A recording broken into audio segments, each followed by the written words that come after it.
On vous emmène effectivement, on se rapproche du littoral et de l'océan Atlantique, plein phare sur les matériaux renouvelables dans une écurie de course au large. Et c'est avec ce témoignage de Damien Séguin, 4 participations aux Jeux paralympiques, 5 titres de champion du monde, un témoignage fort qu'on va découvrir ensemble sur l'inclusion et l'intégration, mais également sur l'environnement, l'écologie, le climat, dans le sillage de ce qu'on vient d'évoquer, notamment dans nos derniers échanges, notamment à travers l'utilisation de matériaux biosourcés en substitut, bien sûr, du carbone sur les équipements qui accompagnent Damien. On découvre son témoignage et on se retrouve juste après. Bonjour à tous, je suis Damien Séguin, le skipper de l'IMOCA Groupe Apicil qui se trouve derrière moi. Alors pour ceux qui me connaissent un petit peu moins, je vais rappeler brièvement mon parcours et mon palmarès. Alors j'ai commencé moi en voile paralympique, voile paralympique parce que j'ai un handicap comme vous le voyez. Donc ce parcours m'a amené à participer 4 fois aux Jeux paralympiques, à ramener 2 médailles d'or et une médaille d'argent. Donc voilà, un parcours bien rempli. J'ai également gagné 5 titres de champion du monde. Et parallèlement à ça, j'ai commencé à faire de la course au large, donc sur des bateaux plus grands.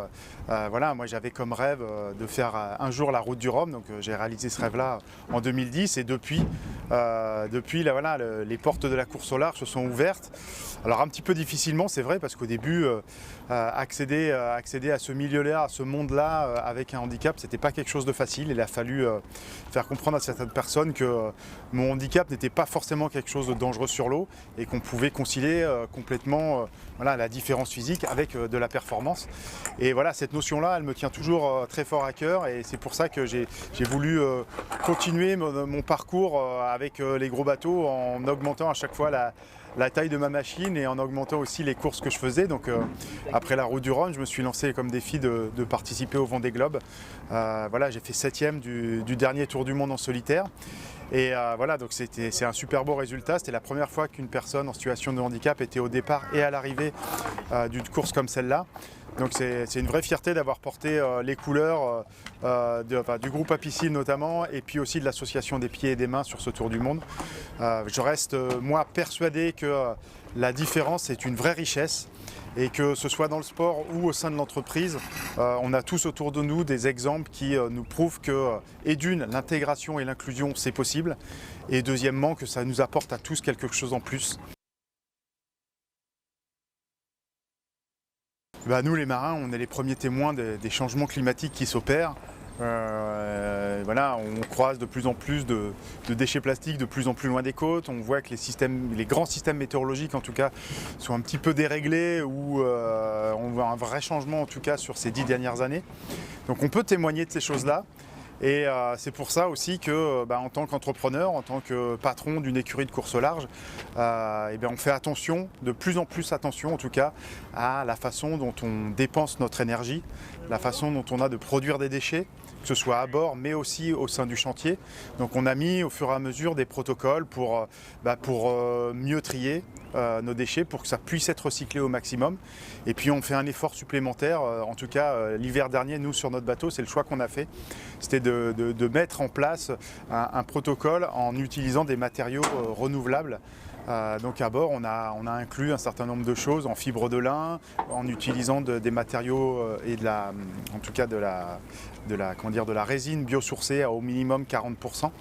Donc on va utiliser d'autres types de matériaux comme le chanvre dans les mois prochains.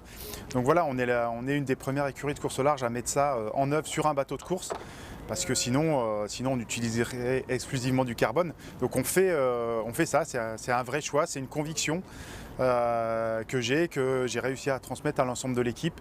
Donc pour ça, il y a une personne qui travaille quasiment à plein temps aujourd'hui pour nous sur ces matériaux, et l'ensemble des données qu'on aura récoltées servira aux autres bateaux, aux autres IMOCA ou aux autres écuries de course au large pour pouvoir eux aussi fabriquer des matériaux biosourcés, en tout cas alternatifs, qui auront un petit peu moins d'impact sur l'environnement.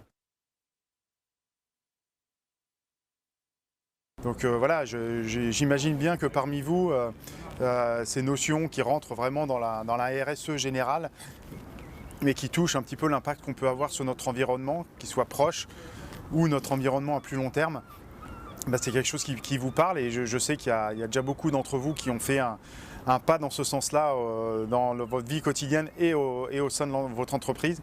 Donc voilà, je peux que vous encourager à continuer comme ça parce que les petites économies qu'on fera et les petits gains qu'on fera sur l'écologie dans les mois et dans les années à venir, ça aura un impact monstrueux sur notre avenir à tous et surtout sur l'avenir de nos enfants et de nos petits-enfants. Donc voilà, c'est quelque chose qu'on prend tous de plus en plus en compte, on en prend vraiment conscience aujourd'hui et voilà, donc si je peux vous encourager à aller encore plus loin, je ferai bien volontiers. On va continuer à aller plus loin, encore plus loin. Merci Damien Seguin pour ce témoignage très fort.